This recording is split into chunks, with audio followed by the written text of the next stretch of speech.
धराकोट block Shri Raj उच्च विद्यालय चली तीन दिनिया रेडक्रॉस शिविर उद्यापित हो जाएगी।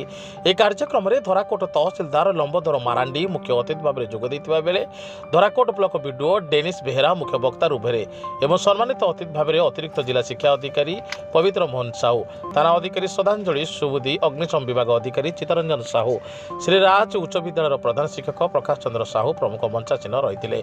अंतिम दिवसर कार्यक्रम को ब्लॉक शिक्षा अधिकारी लिंगराज स्वयं परिचालना करते।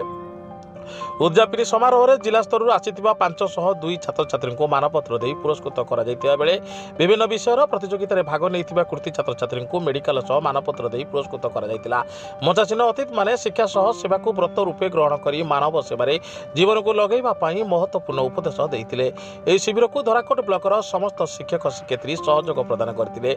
जिला स्तरीय रेडक्रॉस शिविर में सफल आयोजन पर ब्लॉक शिक्षा अधिकारी समस्त शिक्षक शिक्षयित्री छात्र छात्री और शिक्षा विभाग कर्मचारी को जिला स्तर आसीथिबा पदाधिकारी माने उच्च प्रशंसा करथिले।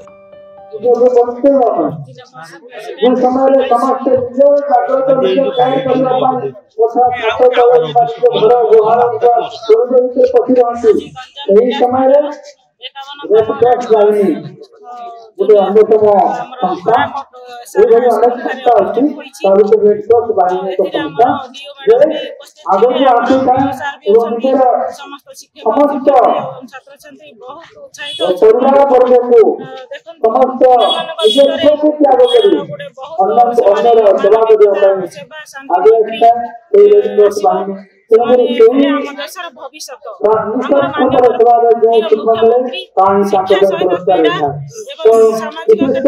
सांस्कृतिक कार्यक्रम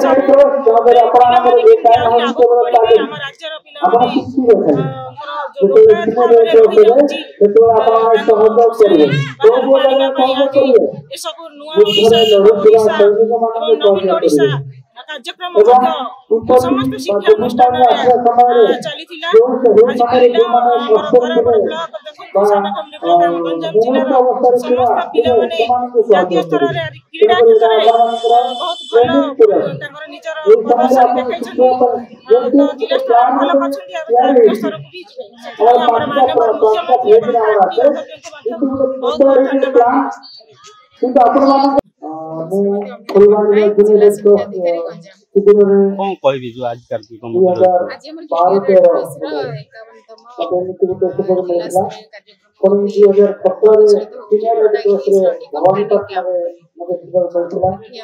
मुख्यमंत्री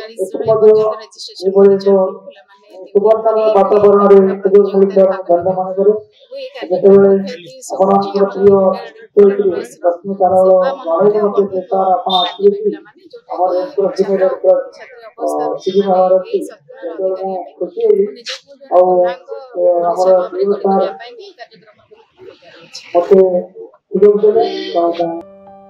गंजाम जिला धराकोटरू कालूचरण महापात्र रिपोर्ट साई सत्य न्यूज।